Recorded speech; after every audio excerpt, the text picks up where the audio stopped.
देखेंगे कि रात के वक्त काई कबीले में उरहान, होलोफिरा और बाकी साहब वापस कबीले पहुंच चुके होते हैं और उस्मान साहब के पास मौजूद होते हैं। उरहान बताता है, आपकी हिदायत के मुताबिक हमने तफ्तीश की और हमें सुराग मिल गया मेरे हजूर। आग हिसार के करीब वाक़ एक खानका, ज्यादातर लोग तलवारें उठाए और काले कपड़े पहने हुए अंदर दाखिल होते हैं। उस्मान साहब कहते हैं, उन्होंने आपको देखा तो नहीं है? तो उरहान कहता है, नहीं मेरे हजूर, हमने इन्हें दूर से देखा, लेकिन बाज़ंतनी फौज वो दरवाजे की हिफाजत कर रही है मेरे हजूर। वो खानका में राहबों के अलावा किसी को भी दाखिल नहीं होने देते और वो किसी भी मर्द को अंदर जाने की इजाजत नहीं देते। तो उस्मान साहब कहते हैं, अगर ये सिर्फ राहबों के लिए है तो इसकी हिफाजत के लिए सिपाहियों की जरूरत नहीं। उन्होंने वाज़े तौर पर अंदर किसी को छुपा रखा है, जाहिर है उन्होंने इसे अंदर छुपा रखा है। और फिर होलोफिरा कहती है, मैं कह रही थी कि सुबह पूरी तैयारी के साथ खानकाह पर हमला करते हैं, लेकिन शायद सोफिया के सिपाही वहाँ ना हो, तो इससे ऑर्थोडॉक्स जमात का गुस्सा भड़क उठेगा। तो उस्मान साहब कहते हैं, तुम ठीक कह रही हो बेटी, जल्द ही ये इलाका हमारी हदूद में आ जाएगा। उस जमात के लोग बहुत जल्द हमारे लोगों में शामिल हो जाएंगे। इनका एतमाद हासिल करने से पहले से इनका दिल नहीं तोड़ना चाहिए। तो बाला कहती है, फिर मैं पहले खानकाह में जाऊंगी मेरे हजूर। मैं चंद बाजियन के साथ राहबों का भेस बदल कर खानकाह में दाखिल होकर चीजों की जांच करूंगी। तो उस्मान साहब कहते हैं, नहीं नहीं बाला,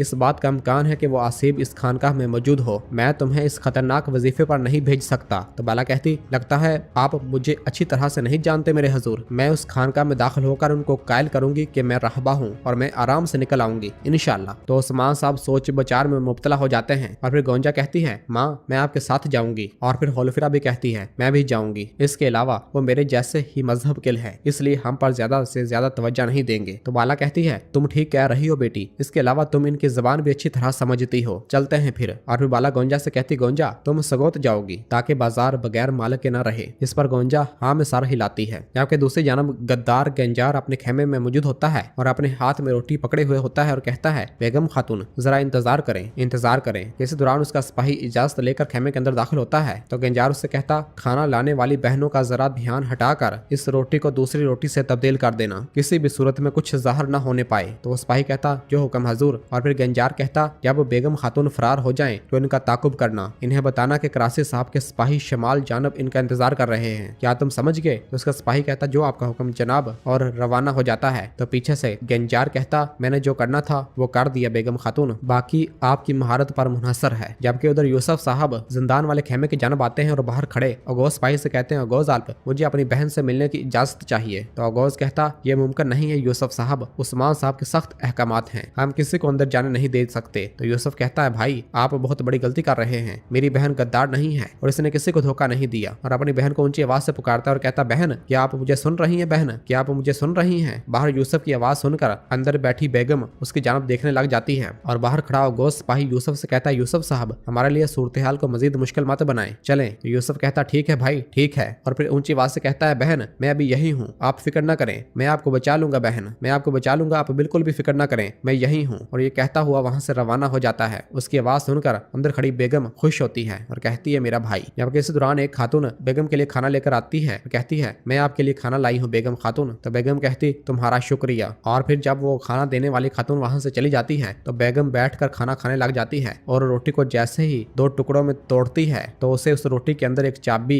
और एक कागज का टुकड़ा मिलता है, जिसे वो बड़ी एहतियात के साथ चाबी निकाल लेती है और उस कागज के टुकड़े को भी छुपा कर निकाल लेती है और पढ़ती है, जिसके ऊपर लिखा होता है, आप हमारी दोस्ती को कबूल ना भी करें लेकिन हम आपको इस आग से बचाएंगे। ये पढ़कर बेगम कहती, तो आपने मुझे अकेला नहीं छोड़ा करासी साहब, हाँ, और आपने कायनमाज को मुझे बचाने भेजा। और फिर बेगम खातून फौरन चाबी लेकर ताले को खोलती है और जिंदान से बाहर आ जाती है। और फिर बाहर से बहनों और सिपाहियों को पुकारते हुए कहती, बहनों सिपाहियों जरा देखो। उसकी आवाज सुनकर जैसे ही अगोज अंदर दाखिल होता है तो पीछे से बेगम उस पर हमलावर हो जाती है, उसके सर पर लकड़ी मारती है और अगोज वहीं पर गिर जाता है। जबकि बेगम फौरन खेमे से बाहर निकलकर वहां से भागना शुरू हो जाती है। इसी दौरान गेंजार का सिपाही पीछे से उसके पास आता है और कहता है, बेगम खातून। इसे देखकर बेगम कहती, तुम तो गेंजार साहब के आदमी हो। तो वो सिपाही कहता है, ये कपड़े पहन ले, वो शिमाली सिमत में आपका इंतजार कर रहे हैं, और उसे वो कपड़े दे देता है।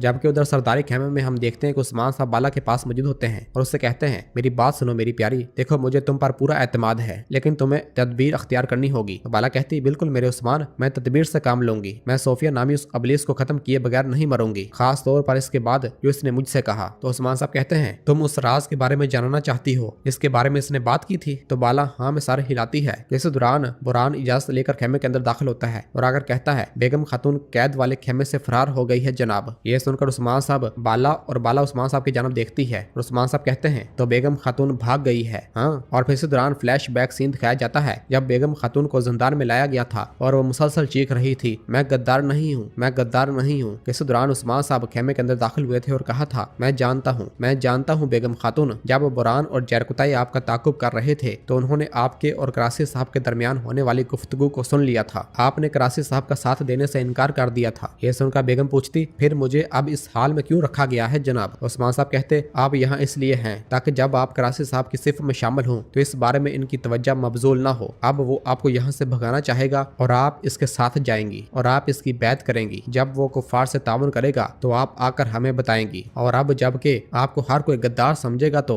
एक हकीकी गद्दारी सामने आएगी और इस तरह मुझे इसका इंकशाफ हो जाएगा। और फिर इस मंजर के बाद उस्मान साहब पूछते हैं, तो फिर? तो बुरहान बताता है, हजूर आपके हुक्म के मुताबिक मैंने तमाम सरदारान और इनके आदमियों का ताकुब किया। बेगम खातून जिसकी वजह से भागी वो शख्स। उस्मान साहब पूछते, वो कौन है? तो बुरहान बताता है, वो गंजार साहब हैं हजूर। ये सुनते ही उस्मान साहब और बाला की आंखें खुली की खुली रह जाती हैं और उन्हें निहायत गुस्सा आता है। उस्मान साहब कहते, गंजार हैं। और फिर इसी दौरान तुरहान इजाजत लेकर खेमे के अंदर दाखिल होता है और गंजार के सिपाही को पकड़कर उस्मान साहब के सामने घुटनों के बल लाकर बैठा देता है और कहता है, हजूर ये गंजार साहब का आदमी है, हमने इसका मुंह खुलवाया है और इसने हर चीज का एतराफ कर लिया है। उस्मान साहब कहते हैं, इसे बाहर चौक में ले जाओ। तो तुरहान कहता, जो आपका हुक्म हजूर। और तुरहान उसे लेकर बाहर रवाना हो जाता है। और फिर पीछे से उस्मान साहब कहते हैं, तो तुम गद्दार हो? हाँ। और फिर बाहर सब सरदारन और लोग जमा होते हैं। बाहियान कहता है, हम इस तरह क्यों खड़े हैं सरदारन, गद्दार फरार हो गया है, अब हम उस्मान साहब को क्या कहेंगे? चलें बेगम खातून के पीछे चलते हैं। तो अलाउद्दीन कहता है, बाहियान साहब पुरसकून हो जाओ, हमारे सिपाही इसके पीछे गए हैं, फिक्र न करो। और फिर उरहान कहता है, मजीद ये कि उस्मान साहब के हुक्म के बगैर कोई भी कबीले से एक कदम भी नहीं उठा सकता। तो यूसुफ कहता है, मेरी बहन गद्दार नहीं है और इसने कभी उस्मान साहब से गद्दारी नहीं की, लेकिन मुझे नहीं मालूम कि क्यों भागी है। क्या फरार होने का मतलब इस इल्जाम को कबूल करना है? क्यों बहन, क्यों? और फिर बाहियान कहता है, यूसुफ